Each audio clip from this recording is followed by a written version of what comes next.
What's going on, veterans? Matt Brown with Warrior Benefits. Do you already know this truth? No one will fight harder for your benefits than you. Getting that solid service connection for your disability claim isn't optional. It's literally the backbone of your entire case. Let's go.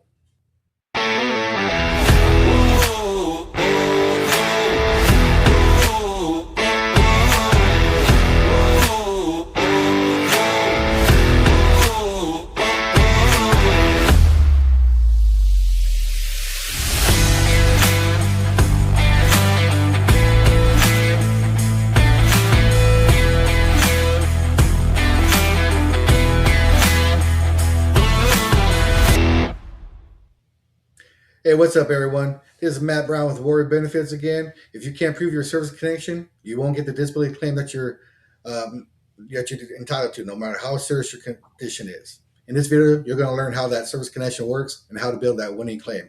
I'm here today with Brandon Ellison, another advisor with Warrior Benefits, and we're going to get you some education. What's up, Brandon? Hey, thank you for that, Matt. And again, hey, welcome, vets. Glad to have everybody here. And just to reiterate a little bit what Matt said too, we're here today to learn how VA service connection works and the Mhm. tools to connect that. Every situation is different, but we really hope you get some useful information out of this. Right before we start, though, just quick introductions. I was a Navy corpsman for 6 years. I had the honor of going blue side and green side, time with the Navy and Marine Corps, and really just got to see both sides of it from the medical field, and now I get the opportunity to give back to other veterans. What about you, Matt? Oh, awesome, man. It's kind of some similar story. Well, not similar. I was in the army, 8 years in the infantry. Got out of that, decided it was going to be career or transition to the real world. Went to the real world, became a firefighter paramedic, transitioned to law enforcement, federal law enforcement. 31 years federal service. I retire in 2 months, and we're going to smoke it with these veterans. Oh man, congrats again too on the retirement Long though. road, long road. Hey, well, hey everybody. With that though, what we're going to be covering today regarding service connection is what is a service connection, the three elements to prove service connection, the types of service connections, and the steps to building a strong VA claim. And again, we're trying to give back veteran community. And again, for these veterans, those of us, applying or thinking about filing VA claims, this could be great information for a good starting point. For But sure. do you want to start us off, Matt, with what is a VA service connection? Sure. So, what is that VA service connection? So it's kind of that make or break factor, right? It's where you need it's that massive hurdle you got to overcome because without it, your disability claim dies on the spot, no matter how severe your condition is today. Um, but it basically rests on those three pillars. What are those three pillars, Brendan? Yeah, so that those three pillars to prove service connection, the most important, in my opinion, is a current diagnosis. Again, the veteran has to have a diagnosis before they file a VA claim. Again, you got to get to the doctor. The second thing is an in-service event. We're out of the military for filing VA claims. So if you have a condition now, what in your service was causing that or is causing it? A previous injury, an exposure, deployments, illness, what are you linking from your service? And then that third piece, the medical nexus, that helps to link. The nexus is the link between your current diagnosis, what you have now, and your time in service. Got to have the link. So a diagnosis, in-service event, medical nexus, those three elements. Yeah, that nexus letter. We can't never assume that the VA is going to connect the dots for us. We got to make sure we provide that medical evidence. We want to make sure we clear the window, get it, let the fog off that window, so they have a clear view and what's going on with us. And another thing too that I really like to hit on, I talk to a lot of veterans, and I was a veteran like this too. We get out of the service and our backs hurt, our knees hurt, something's still hurting, so we file the VA claim and have a CMP exam, compensation pension, and that's when we start telling the provider how bad our back pain's been for 10 years, for example, right? But the CMP exam is not the time to start bringing up the condition. Again, that provider is not our doctors; they're just there to form an opinion. And if we're talking about how bad something's been for years and we don't have any medical evidence to back it up, it can make things really hard. So you want your own evidence, either VA or private, to support that condition before you file the claim. But again, the diagnosis. Diagnosis.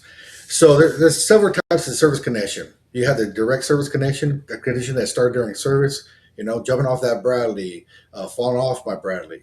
These are things that literally happened to me. Most common type is caused directly by in-service events. Second type is secondary service connection.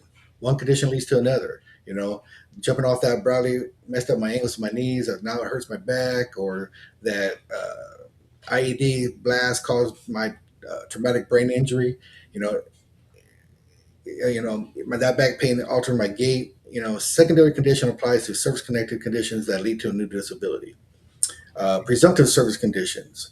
VA assumes connections based on service conditions. What certain conditions under the PACT Act and stuff like that. Aggravation. Pre-existing conditions made worse by the service. Did you continue to see?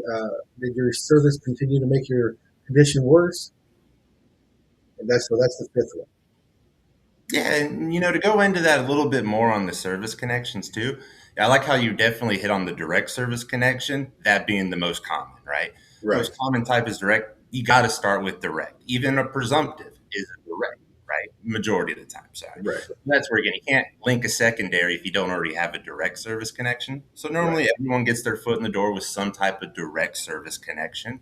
And then again, like you were hitting on those secondaries, I like when you mentioned the back altering the gait, right? While you're walking, then leading to the knee, right? Let's say hypothetically the veteran has that service connected back injury years down the line, the posture's changed, how you move around, your knees right, start to hurt, and then boom, the person might have a chronic knee condition due to that back. And then those presumptives, right? The presumptives are those presumed claims. The VA just presumes you might not have had it documented all in the military, but there's exposure, right? You got Agent Orange in Vietnam. You got Gulf War veterans, Desert Storm, Desert Shield. You got post 9/11 Burn Pit Pact Act. You got newer things like the Camp Lejeune water, AFFF firefighting foam, diesel fuel, jet fuel, all these exposures. But again, we can say we've been exposed to things all day. We can say we have something going on, but you need to go to the doctor and get it confirmed and diagnosed. Again, for big on. sure. But hey, yeah, continue though, Matt. That was great though on the types of service connections. Well, and also on that, on the aggravation, you know, you're going to show that continuity of care with your pre-existing condition. So don't let things that are hurting you now hinder you from moving forward. So why do most VA claims get denied? Weak or missing evidence, right? They don't have that nexus statement. They don't have the diagnosis. They don't have that clear path on how to move forward. No differential diagnosis or on documentation. Claims are used often denied due to lack of strong evidence and missing connections between conditions and service.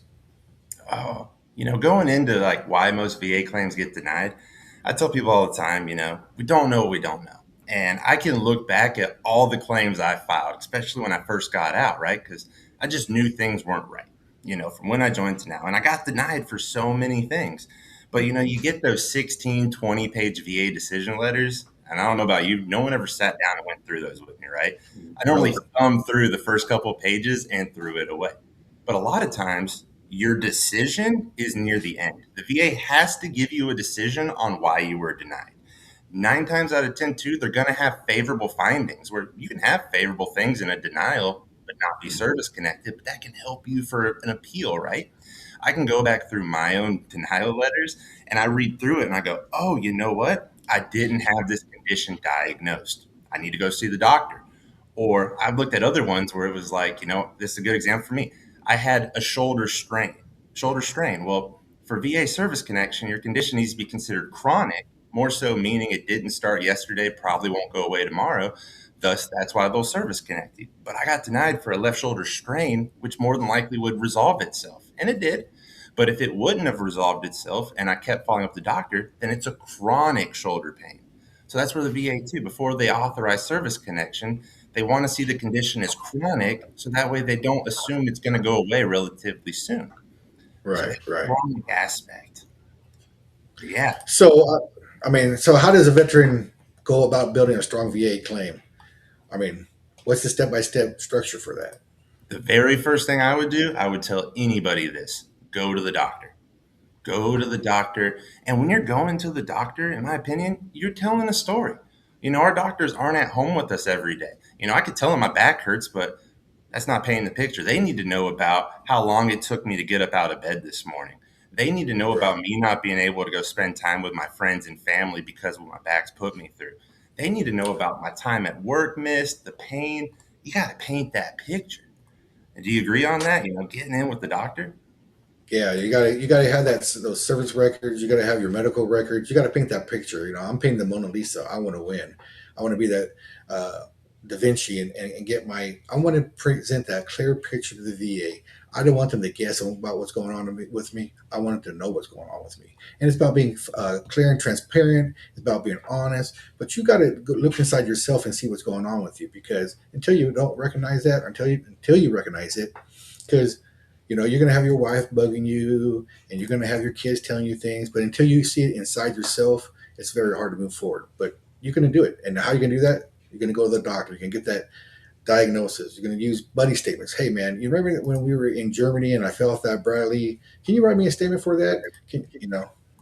Oh, that so many pieces into that. But again, those buddy letters, personal statements, documentation, man, going into that. But also too, just remembering we were all in the military, right? At one point in time, like we know how tedious things are. We know the fine print. I'm sure everyone that's been in the military got some type of document kicked back because they didn't put a period somewhere or a comma somewhere or didn't capitalize, use the wrong ink. We could say this all day. It's the same for filing VA claims. We have to have everything uniformed, filed correctly in the order the VA wants it. I wish it was just, I have this, here you go. It's the federal government. You deserve it. I believe every veteran deserves what they deserve with the right documentation, how they present it. But again, it's not just the veteran giving them documents. You have to go through the order the VA wants it in. And that's where Right. Warrior Benefits helps with that. Hopefully, these classes like this, a lot of veterans get good information. Right. And if you ever need help, you can always reference Warrior Benefits. There'll be a link here towards the bottom. But more importantly than that, if you want to look at the Valor United vlog, it gives more information and a little bit more in depth information about how service connection is important.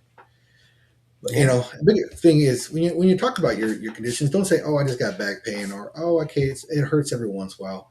Be true and honest. That my lumbar back pain, it happened because I had to move these torpedoes through the loading bay on the submarine. I mean, that's literally what I heard from one veteran. I was like, golly.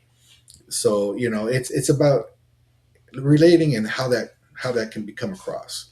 And then you can't go attend your C&P exam and expect for the examiner just to believe everything you're saying. It needs to be written down and firmly clear on that Nexus letter. That's where what I like to tell veterans I work with, Matt, too, is when you're filing a VA claim, again, like we keep hitting on, you want to have your own diagnosis. And let's say the veteran has migraine headaches that they're trying to search. Let's say migraines. I'll tell veterans when I work with them, right? I'm not your doctor, but you're going to that VA CMP exam. That is them to form an opinion. They're not there to treat us, make anything better, make recommendations. They're there to form an opinion as a due to service, right? But also Mm-hmm. remember this, you don't have to prove anything. If your own doctor, VA private, says you have migraine headaches, that provider, the VA, not going to tell you you don't have them. You have them. But what you need to do is link it to your service. Are the Right. migraine headaches a direct result of your service from an injury or an exposure? Or maybe your migraine headaches are a secondary from an already service connected condition. That's where, again, you want to already have the diagnosis. Like, technically, you don't have to prove you have the condition. You're there to explain why it should be linked to service.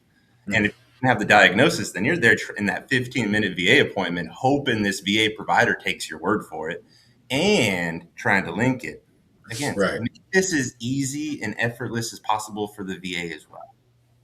Right. And even if the CMP examiner downplays your condition or doesn't hear everything you're saying, you're just not going to accept that, right? You can challenge that exam, submit a rebuttal evidence, request a new one, get a higher level review. You don't just take the loss as a loss. You're going to pick your big boy pants. You're going to move forward, and you're going to continue. You don't want to ever give them that advantage. And again, I always like to, again, they're not out to get us. No one, and I know you don't mean it like that. Either it's just, No, it can just be a very daunting process. It can be so frustrating. It can take a while. We all know the VA process is not a sprint, it's a marathon. And if you're going to take the time to wait, you don't want to waste your own time, right? You want to have all the documents. You want to have all your ducks in a row to give yourself that best chance of success for the benefits you deserve for you, your family. That's where, again, I got to tell people sometimes, again, we don't want to rush into it. You want to have a game plan. You want to have a strategy. You want to know your evidence, right? We don't want to be one of those veterans that files a claim, goes to C&P exam, and say, "Yep, it's all there in my doctor's notes." No, you need to know. You need to know it's on your doctor's notes. Like we don't have to be the doctor, but at least understand a little bit of what you submitted, right? And that's where right, the education piece and just having someone to talk this whole process over with can make a world of difference. right. So biggest takeaways on this is service connection is everything, everything. You must prove a condition, had an event, and had that nexus letter. And then again, you got to revisit your VA disability status periodically. You can't just take it. Sometimes your conditions get worse, but don't suffer in silence. Hey, Matt, one more time because I love to hear it. What are the three things you must prove for a service connection? Hey, you got to have a condition. You had to have an in-service event, and you must have a nexus letter. Yes, sir. Well, Matt, it's been a pleasure today. And again, hey, if there's good information here, I hope everyone got some good stuff. Our links are below. If you'd like to work with me or Matt, please check us out here at Warrior Benefits. And any last closing thoughts? No, man, just take control of your life, take control of your claim, and let's get moving forward every day. Hey, Hey, Brandon.